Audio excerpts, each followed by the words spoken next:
Olá pessoal, sou Rafael e esse daqui é um trabalho para a disciplina de Engenharia de Programas que está sendo ensinada pelo professor Diego Frias, tá? Na UNEB. Bom, o objetivo aqui é fazer mensuração do tempo de execução de algoritmos, verificar a complexidade de algoritmos e a primeira etapa que a gente tem aqui é garantir que o ambiente que a gente tem é estável, tá? E bom, aqui a gente vai estar utilizando o algoritmo de ordenação heap sort, tá?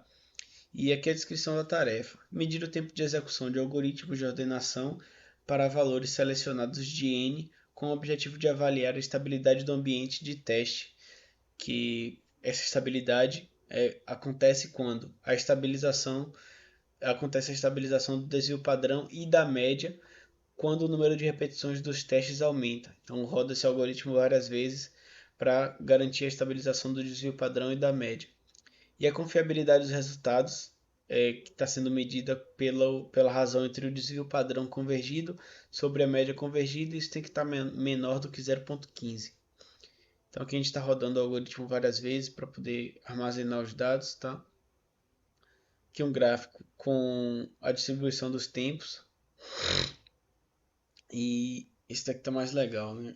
Eu pelo menos prefiro enxergar esse daqui com a média, tá? E o desvio padrão aqui no eixo Y tem o tempo de execução e o n é o tamanho do vetor. Então, o vetor ele tem 200 números, por exemplo, ou 1000 números, enfim, por aí vai. Então, aqui quando a gente tem o desvio padrão, que é essa barrinha vermelha, né? É muito grande, significa que o ambiente ele não está estável. Então, é, se eu rodo um algoritmo várias vezes, ele fica variando muito de tempo. Isso é ruim. É o contrário do que a gente quer, tá? Então aqui a barrinha está bem pequena e o critério de estabilidade está 0,03. Essa questão do tamanho da barra é mais uma análise qualitativa, né? Você olha e vê se aquilo está bom ou está ruim, mas para quantificar isso, né, como métrica, tem o critério de estabilidade, que é esse daqui que eu mostrei para vocês aqui na descrição da tarefa, tá? E aqui a gente tem ele como 0,03, que é menor do que o 0,15 que foi estabelecido. Só uma consideração que esse caderno foi feito pelo professor Diego Frias e aqui fazendo algumas adaptações, né, que eu achava necessário para ou para rodar o algoritmo, ou então garantir uma visualização melhor e também isso depende do ambiente que você está rodando, né? Então você vai botar um gráfico com uma aproximação maior ou menor, enfim. Bom, aqui é a determinação do número de repetições necessárias do experimento. Então, quantas vezes eu preciso rodar aquele algoritmo para garantir a estabilidade. E aqui eu vou rodando várias vezes para poder coletar a média, o desvio e quanto que fica o critério, né? Aqui um gráfico exibindo isso, médio, desvio padrão. E aqui seria o próximo passo, né? Que seria, uma vez que a gente tem um ambiente estável, a gente pega esse número de repetições, né? Que foi experimentado anteriormente. Então, a gente tem, por exemplo, aqui, a partir de 150 rodadas, o ambiente ele já está estável, tá? Acho que podia ser até um pouco menos que isso. Então, aqui eu pego o valor de n, no caso está de 10 até 100 mil, com o passo, né, de 10 mil. Então, está indo de 10 mil em 10 mil. E aqui eu coloquei só para salvar, né, as variáveis no arquivo pickle, porque se por algum motivo o processo daqui morrer, eu já tenho salvo os, as execuções anteriores, porque como isso roda várias vezes, demora, e aí se tiver uma queda de energia, se o computador desligar, ou se o kernel do Python por algum motivo parar, você já tem isso salvo, não precisa rodar tudo do começo, porque esse processo aqui tende a ser bem demorado, né? Que você tem que rodar várias vezes para fazer a coleta dos dados. Então aqui eu rodando, né? O n é o tamanho do vetor, R é a quantidade de repetições e a média aqui. Aqui tem uma plotagem disso com o tempo médio de execução no eixo Y e o tamanho de N no eixo X, tá? E aqui seria agora coletar, comparar, né, esse resultado aqui com funções de primeiro grau, segundo grau e terceiro grau e ver com o que mais isso se parece, tá? Então, no caso de uma função de primeiro grau, aqui eu pego o A e o B. No caso de uma função de segundo grau, o A, o B e o C. De terceiro grau, A, o B, o C e o D, tá? E para isso, para descobrir quem é o A e o B, o A, o B e o C, o A, o B, o C e o D, a gente está utilizando essa função aqui do NumPy, o polyfit, tá? Coloca o grau da função que você quer olhar e o x e o y. X, tamanho de n, y, tempo de execução. Já está copiado aqui. Então aqui eu coloquei na mão mesmo, né? Copiei a lista aqui, defini de primeiro grau o A e o B, de segundo grau o A, o B e o C, e de terceiro grau A, B, C e o D, tá? Então com isso a gente consegue fazer predições do valor de y, já que a gente já tem os valores de A e B, por exemplo. Aqui só printando.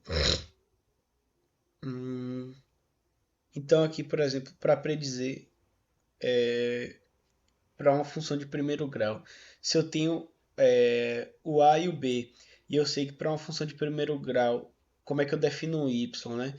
Eu pego ax mais b, eu já tenho o A e o B, e o x aqui, no caso, é uma lista, né? Está variando aqui de 10 até 100 mil, da mesma forma que foi feito anteriormente, para fazer o teste, né, do tempo de execução dos algoritmos. E aí faço isso para o primeiro grau, segundo grau, terceiro grau. E aqui a plotagem da figura, tá? Os dados reais que foi coletado empiricamente é o que está na linha preta. Primeiro grau de azul, segundo grau de verde, terceiro grau de vermelho, com a bolinha quadrado e o X, respectivamente. Esse aqui é meio ruim de enxergar, porque uma está meio que sobreposta em cima da outra, né? Mas se olhar com calma dá para enxergar mais ou menos aqui a variação de cada um de primeiro grau. Então ele segue aqui direto, tá? O segundo grau vai passando aqui, desce um pouquinho e depois sobe. De terceiro grau começa aqui, desce e sobe acompanhando aqui a reta que está em preto, né? Reta não, a linha que está em preto, que é o que significa os dados reais. Então aqui visualmente, né? O que está mais próximo é o de terceiro grau. Aí se vocês quiserem podem pausar o vídeo para olhar com mais calma isso. E tá. Aqui estou usando o Mean Squared Error. Isso aqui foi orientado pelo professor também para poder comparar o rótulo real com o que foi predito para as funções de primeiro, segundo e terceiro grau. Então aqui tem o RMSE 1, 2 e 3, predizendo para 1, 2 e 3, com base no que foi calculado anteriormente, mais acima do caderno, tá?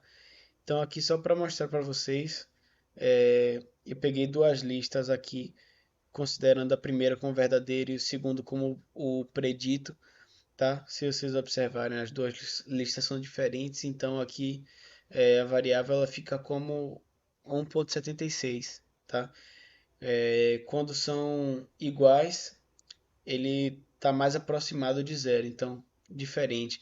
Ele é mais distante de zero e quando são iguais está mais próximo de zero, tá?